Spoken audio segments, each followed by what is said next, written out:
Hello, this is Rob here from robcubban.com. Now we're going to talk about the appearance section of the WordPress backend. So if you go to the left of your WordPress administration area and hover over appearance, you'll notice the first sub-item is themes. So we'll click on that. The easiest way to describe a WordPress theme is to say it's like a skin. It's like changing the look of your website, although themes also can change the functionality of the website, but for the time being, let's just think of them as a skin.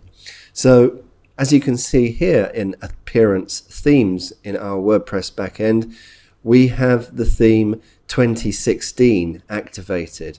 WordPress supply a free theme every year, and it's named after the year. They've been doing that since 2010. So as you can see, there's two other options we have here, and I'm going to activate 2015. Now that's activated. 2015 is now on the top row on the left now, and 2016 has gone all the way over there. If we now go back to the homepage or any page of the site and refresh, you'll now see that the site looks completely different. In fact, the sidebar is on the left-hand side rather than the right-hand side. I'll just change that back and activate 2016. Now, themes are extremely important.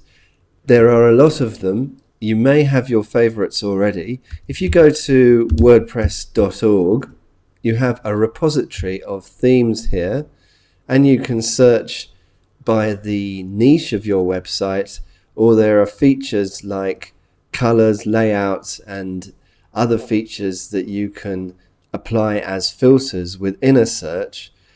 However, I don't recommend you do it this way. That's because there are tens of thousands of free themes out there. Not all of them are great. Some of them may look good, but may produce some HTML that's not fantastic. Maybe it'll work against you in the search engines. They don't include premium themes that you pay for, and I would always tend to use a premium theme with my commercial WordPress work. There is a section called commercial themes here. However, I would advise you to look around at the commercial themes that are available and see what people are saying about certain themes and use that to inform your decision. So the theme is extremely important, but at the moment we're sticking with 2016. If you click Customize, the second subheading under Appearance in the WordPress backend, you'll see some more ways to edit the appearance of your website, and you can do it in a very easy, user-friendly way. I must also say that all of these various areas of the website, firstly, they'll be different depending on the theme that you have. Some themes allow this functionality to change these things this way, some don't. But you can also always change any of these elements in other ways at the WordPress backend that I'll be telling you about. So let's go into site identity first.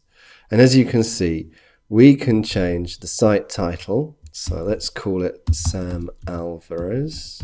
And we actually can see what it looks like before we've saved that change. So you get a real-time idea of how you're changing the site. That's the tagline, obviously.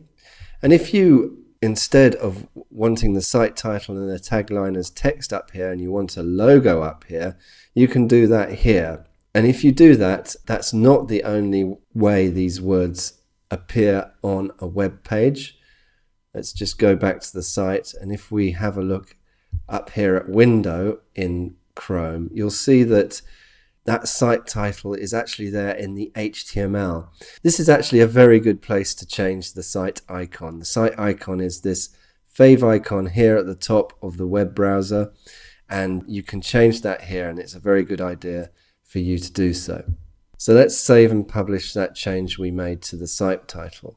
If we go back now to the customizing section, I'm going to leave all of these. They're fairly obvious what they do anyway, or maybe a couple of them aren't obvious, but I will come back to that. I'm going to click that cross there and make that disappear. So that was themes customize. Now we're going to themes widgets. So the best way to explain widgets is that they are little bits of code or functionality that you can drag and drop into various areas of your website. Here we've got a sidebar area, a content bottom 1 and a content bottom 2. So these are what's called widgetized areas, and these are what's called widgets. And you can reorder your widgets. Let's put recent posts at the bottom and let's delete the meta. There it goes. No need to save anything. Those changes are already in effect. We'll now refresh. We're back on the other theme, remember.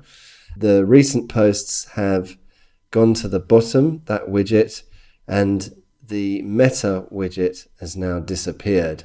So we now got search, recent comments, archives, categories, recent posts. And that's the order we have the widgets here. So very easy to see what the widgets do, and it's very easy to see how user-friendly they are. Now you can get more widgets from other plugins. Other themes will have different widgetized areas. You can have a home page with widgetized areas, and then you can drag and drop whatever functionality you want on the home page. So these are great user-friendly ways to change your website. So we'll be coming back to widgets later in the course. Menus.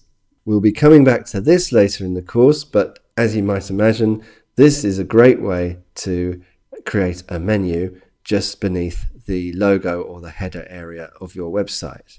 Talking about the header, this theme, if you click through there, will allow you to add a header 12,000 pixels by 280 pixels. That's roughly the size of this top bit here. Similarly, background, that does the same thing. You can click on that and it will open the customized theme section and you'll be able to load an image for the background. The last section in Appearance I wouldn't advise you using, Appearance Editor. This shows you the PHP code for all the files of the website.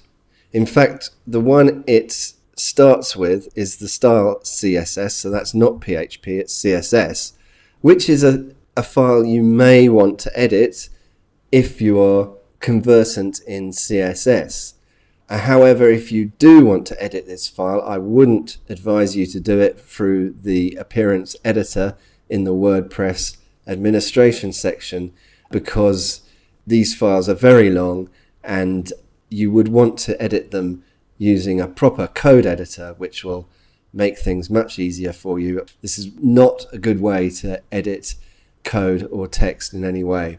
So I hope you enjoyed that little bit about how you can change the appearance using really user-friendly areas of the WordPress backend.